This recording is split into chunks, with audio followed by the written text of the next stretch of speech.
Hello po mga kababayan, si Dante Maravillas. Dito ulit tayo sa ating podcast, Life with Dante M. Pag-usapan natin ang buhay politika ngayon.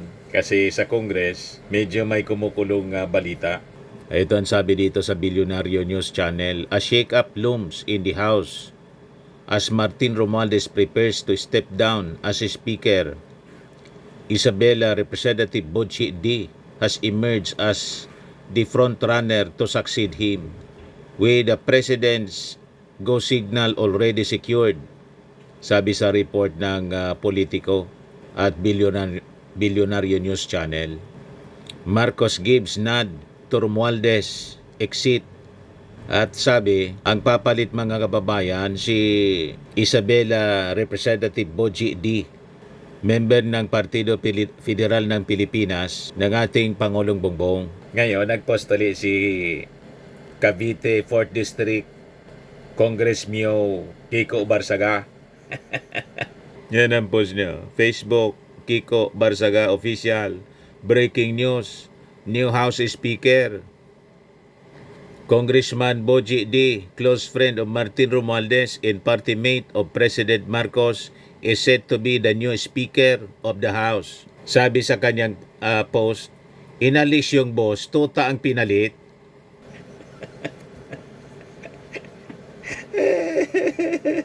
Ngayon, itong mga pinagagawa mga kababayan ni Kiko Barsaga, lalo yung pagkanta-kanta niya ng meow meow meow meow.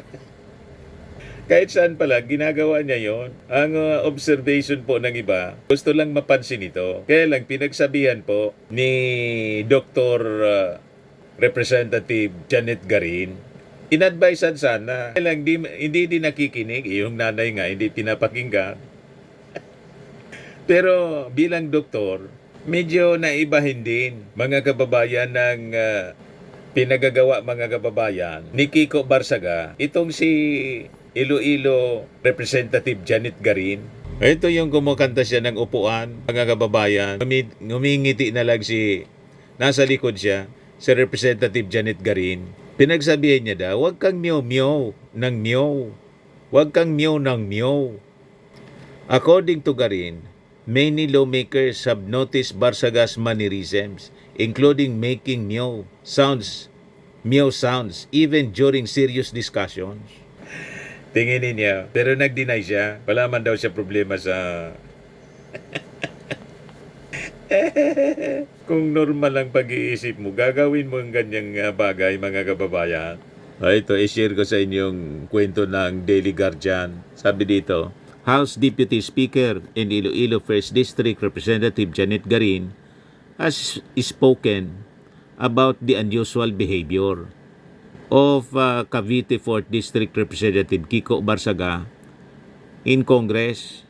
Sabi po ni Garin, maraming mga mambabatas have noticed Barsaga's mannerisms, including making meow sounds, even during serious discussions.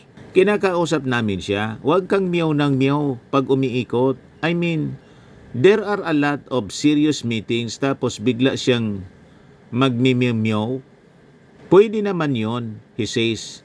He's doing it to catch attention.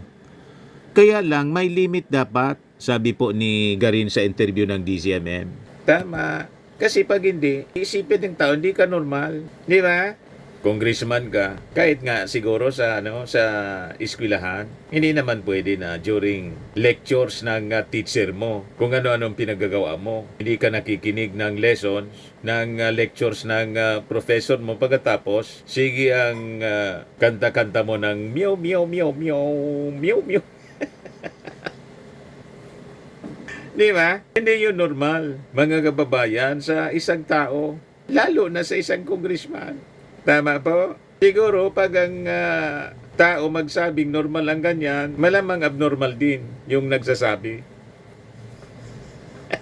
Parehas kayo na may tama. So sabi dito sa balita, Barsaga also went viral after allegedly entering the office of House Majority Leader Sandro Marcos to say he planned to run for Speaker. Garin said Barsaga first asked Marcos if he was eyeing the position, but Marcos replied that there was no such discussion. She added that Barsaga even appeared overly excited at the idea of becoming a speaker, only to later realize it was not happening. May ibang mundo, mga kababayan nitong si Kiko Barsaga. I think kailangan nito ng professional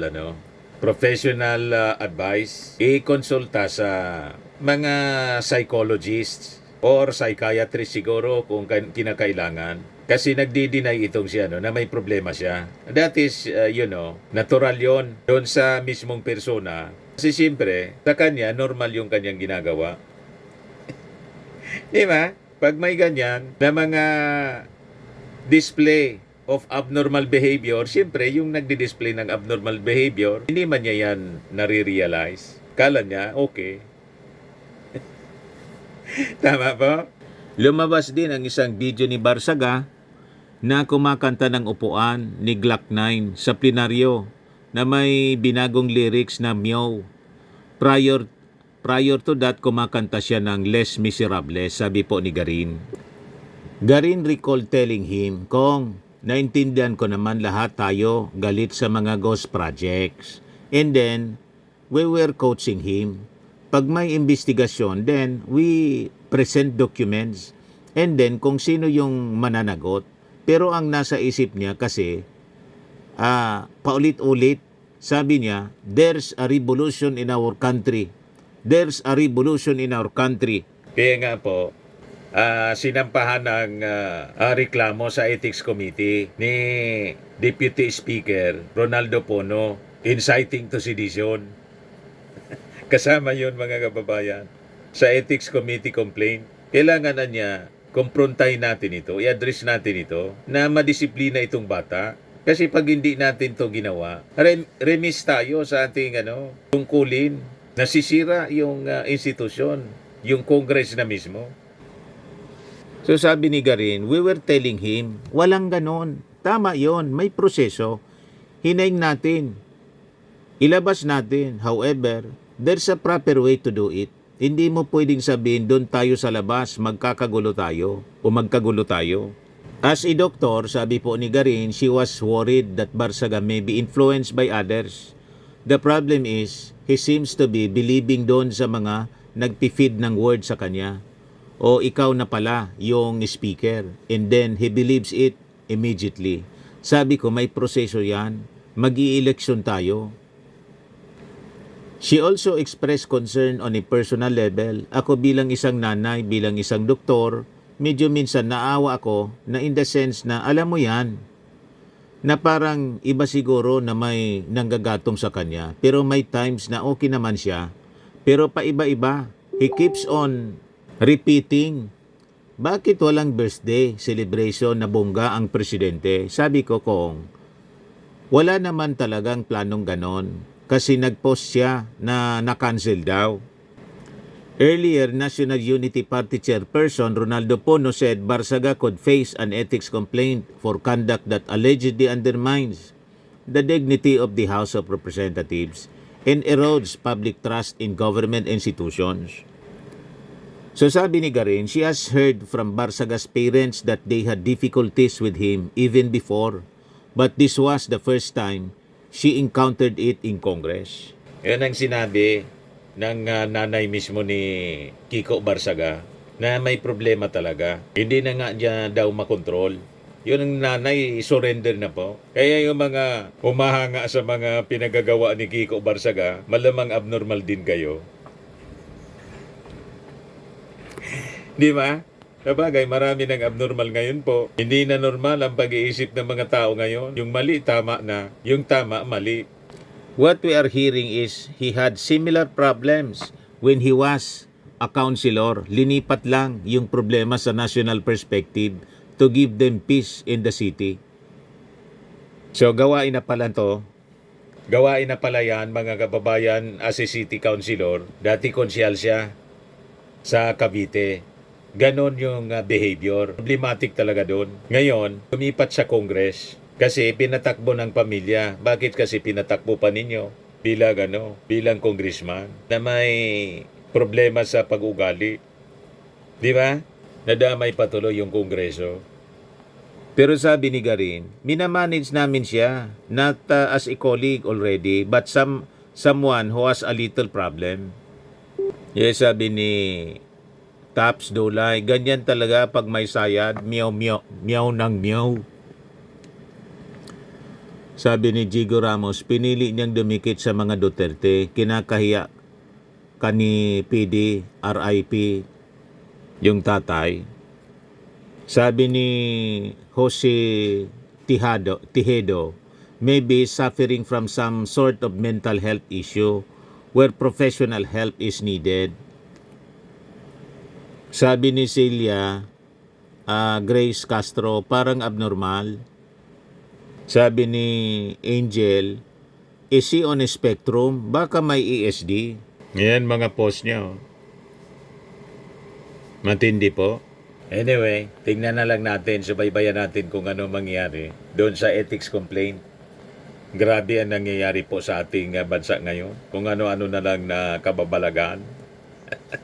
Anyway, yan man lang po ang ating short video ngayon. Atid sa inyo ng ating napakagandang product na binibenta online. I am a worldwide amazing pure organic barley powder drink mix from Australia. Yung gusto na mag-try ng product na to, mag-message na lang po kayo sa akin sa Facebook messenger ko, Dante Maravillas. Yung gustong magnegosyo nito, mag-message kayo sa aking anak, Chris Maravillas on Facebook. Lagi nating tatandaan mga kababayan sa buhay, you become what you believe. Bye-bye po. God bless.